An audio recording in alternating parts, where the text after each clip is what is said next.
Hi guys, ये Devang Maheshwari this side. First of all happy new year. My best wishes कि अगला साल जो है आपका बहुत ही बेस्ट ट्रेडिंग ईयर रहे। आप सारे स्टॉप लॉस को फॉलो करें, आप करेक्ट टाइम से एंट्री एग्जिट्स ले और आपकी जितना भी टारगेट रिटर्न से वो आप अचीव करें। इसी अचीवमेंट को पूरा कराने के लिए आज मैंने ये वीडियो बनाया है। इस वीडियो में हम बात करेंगे एक स्मॉल कैप कंपनी जो काफी अच्छा पोटेंशियल रखती है। हम बात करेंगे इसकी फंडामेंटल ट्रिगर्स की, साथ में हम टेक्निकल चार्ट्स, टेक्निकल ट्रेंड की भी बात करेंगे और मैं इन दोनों को कंबाइन कर कर भी डिटेल में आपको ये बताऊंगा कि कैसे चीजें सिंक में मूव होती है और दोनों चीजें एक दूसरे को कॉम्प्लीमेंट करती है। इनफैक्ट जो प्राइस है वो हमेशा लीड करता है। चलिए शुरू करते हैं इस कंपनी के एनालिसिस से। कंपनी का नाम है southern petrochemicals industries corporation limited, SPIC के नाम से जानी जाती है। हम सबको भी फर्टिलाइजर की रिसेंट रैली मालूम है। ये भी याद रखिएगा कि फर्टिलाइजर में सारी कंपनी मूव नहीं हुई है, सिर्फ कुछ सिलेक्टेड फर्टिलाइजर कंपनीज जहां पे आपको प्राइस वॉल्यूम एक्शन अच्छा दिखा है वहां पर ही अच्छा मूवमेंट आया है, जहां स्टॉक्स जो है वो एक अप ट्रेंड में ऑलरेडी था, बजाय कि वो स्टॉक्स जो कि एक डाउन ट्रेंड में थे। कंपनी के मार्केट कैप देखे तो 1700 करोड़ के आसपास की मार्केट कैप है। Return on capital employed 23%, ROE 27%। Company का डेट इक्विटी है 0.29। तो यहाँ पे जो कैपिटल का यूटिलाइजेशन है वो सही है। जो डेट इक्विटी रेशो है वो भी एक रीजनेबल है, काफी हाई ऑन डेट नहीं है। कंपनी खूब कैश रखती है। बात करें मेन ट्रिगर की कि कंपनी में ऐसा क्या अभी हो रहा है कि ये रेडार में है। देखिए, हम इसके पीएनएल पे बात करते हैं। सबसे पहले हम ईयरली पीएनएल देखते हैं। ये है मार्च 2021 का और अभी तक का आपको पिछले 11 साल का इस पे पूरा एनालिसिस दिखेगा।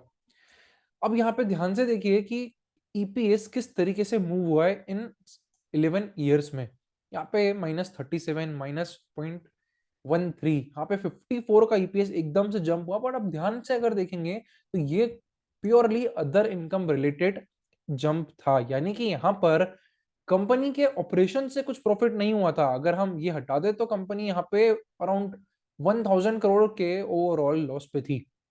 ठीक है, तो बहुत ही इमेंस नेगेटिव। यहाँ से थोड़ा पॉजिटिव हुआ 1.91, इधर 0.51, 1.52, 2.8, 2.33, 3.64। और अब देखिए यहाँ पर मार्च 2022 में सडनली ये जो ईपीएस, जिस इस कंपनी में कुछ नहीं हो रहा था, कुछ पैसे कमा नहीं रही थी खास, कुछ ग्रोथ हमको 2011 से 2021 तक कुछ ग्रोथ नहीं दिखी है इस कंपनी में, और सडनली यहाँ पे एक ईपीएस ब्रेकआउट आ गया है। ऐसी सिचुएशंस को मैं ईपीएस ब्रेकआउट बोलता हूँ, जहां पे सडनली अर्निंग्स जो है बहुत तेजी से इंक्रीज हो जाती है। रिसेंट क्वार्टर रिजल्ट्स की बात करें अगर, तो वो बहुत ही सॉलिड आए। यहाँ पे जून 2022 में देखिए, उसके बाद हम तो 3.53, सितंबर में देखे तो 5.59, यानी कि यहाँ पे अभी 8-9 का ईपीएस तो ऑलरेडी सिर्फ 2 क्वार्टर में ही हो गया है। तो कंपनी एक अच्छी ग्रोथ यहाँ पर बहुत समय के बाद दे रही है। तो ये इस चीज को आपको ध्यान में रखना चाहिए और ऐसी कंपनीज को आपको हमेशा स्टडी करना चाहिए। ग्रोथ एक ऐसा फंडामेंटल ट्रिगर है जो काफी जरूरी होता है। क्यों? अब हम इसके चार्ट से समझते हैं। ये अभी आपकी स्क्रीन पर जो है ये है एसपीआईसी का मंथली चार्ट। अब ध्यान से देखिए कि इसमें हुआ क्या है ओवर द पीयर्स। ये है 1999। 1999 से अगर आप अभी तक देखें 2022 तक, कंपनी ने कुछ रिटर्न नहीं दिया है। यहाँ पे 36 रुपीज का था। अगर हम इस मंथ को हटा देते तो कंपनी सिर्फ डबल हुई है, यानी कि 23 ईयर्स में सिर्फ 85%, 88%, 100% का रिटर्न कंपनी ने दिया है। हमने फंडामेंटली बात करी थी 2011 से, उसके पहले का डेटा हमारे पास उधर नहीं था। अगर आपको वो डेटा भी चाहिए तो आप कंपनी की बैलेंस शीट जा सकते हैं और वहां पे देख सकते हैं कि इसके पहले कंपनी ने और कैसा परफॉर्म करा है। 2011 से भी देखिए तो हुआ कुछ नहीं है। कंपनी यहां से भी जिगजैग ही मूव करी है।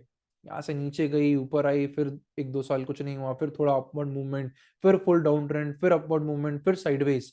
ओवरऑल कंपनी एक बहुत ही लॉन्गर चैनल में मूव कर रही है, जहां कुछ नहीं हो रहा है, बस ऊपर नीचे इस पर्टिकुलर रेंज में स्टॉक चलता जा रहा है। अगर ऐसे स्टॉक आप 10-10 साल होल्ड करेंगे तो आपको कुछ पैसा नहीं मिलेगा, आप देख सकते हैं इस चार्ट से।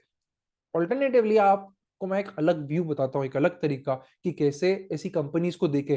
अगर हम आप डायरेक्टली ऐसा कुछ चार्ट भी देखते हैं ना, तो ये चीज आपको समझ में आनी चाहिए। जैसे मैं इस कंपनी में पहुंचा फंडामेंटल्स के थ्रू नहीं, टेक्निकल्स के थ्रू, इस चार्ट के थ्रू मैंने कंपनी पढ़ना स्टार्ट करी। क्यों? क्योंकि यहाँ पे देखिए कुछ तो चेंज हुआ है, ये आपको समझ में आना चाहिए जब आप ये चार्ट देखेंगे कि यार 22-23 साल से कुछ नहीं हो रहा है यहाँ पर, और सडन देखो लोगों का इंटरेस्ट कैसा बढ़ा है। यहाँ पे वॉल्यूम्स देखिए आप, रिसेंटली में भी और लास्ट 1-1.5 साल में जो वॉल्यूम्स देखेंगे वो कितनी ह्यूज वॉल्यूम्स है ये। लोगों का इंटरेस्ट एकदम से बढ़ा। यहाँ पर एक ब्रेकआउट हमको मार्च 2022 में ही देखने को मिला था। उसके बाद कंपनी ने थोड़ा बहुत रनअप भी दिया, बट यहाँ पे फुल रिवर्सल हो गया, मार्केट ओवरऑल बेकार हो गया। जब मार्केट बेकार होता है तो हर स्टॉक ही गिरता है, अच्छा हो, ग्रोथ हो, नहीं हो, सब तरीके से। तो वही कंपनी भी, बहुत करेक्शन नहीं हुआ बट कंपनी एक साइडवेज मोड में चले गई, और उसके बाद फाइनली इस मंथ कंपनी वापस से यहाँ पे ब्रेकआउट कर रही है। तो एक बहुत ही लॉन्गर टर्म ब्रेकआउट है, और टेक्निकल फंडामेंटल साथ में ज्वाइन करिए यहाँ पे और समझिए कि जिस तरीके से एक अर्निंग ब्रेकआउट हो रही है, उसी तरीके से साथ में सेम टाइम उसके आसपास आपको एक टेक्निकल ब्रेकआउट भी यहाँ पे दिखने को मिल रहा है। अब आते हैं वीकली चार्ट पे, तो यहाँ पर ये था लास्ट रन अप, काफी अच्छा था बट ओवरऑल करेक्शन आ गया, स्टॉक ने एक साइडवेज मोमेंटम लिया, एक वापस से कॉन्ट्रैक्शन हुआ और फिर से ब्रेकआउट हुआ। अब आगे क्या करना चाहिए? आगे इन पर्टिकुलर लेवल, क्योंकि ये एक काफी अच्छा रेजिस्टेंस था। ओके, ये कैंडल देखिए फुल नेगेटिव कैंडल क्लोज हुई थी। अगर हमें वापस से ये 92-93 रुपीज के ऊपर जाता है, वहां पे अगर हमको क्लोजिंग मिलती है डेली चार्ट पे भी या वीकली चार्ट पे भी, तो ये स्टॉक में यहाँ पर काफी अच्छा रिटर्न आ सकता है। जिस तरीके से अर्निंग एक्सप्लोड हुई है, सिमिलर वे में ये स्टॉक भी एक्सप्लोड हो जाए। यहाँ से अगर एक्सप्लोड होता है तो हमको इतने बड़े ब्रेकआउट्स के बाद यूजुअली 40-50% रिटर्न इजीली मिल जाता है, अगर कुछ ऐसा एक्स्ट्रा ऑर्डिनरी मार्केट में नेगेटिव न्यूज नहीं आती है जो मार्केट के ओवरऑल सेंटीमेंट को ही हर्ट करे।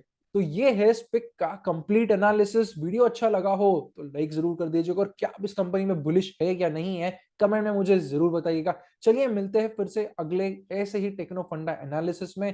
Thank you for watching, C A Devang Maheshwari.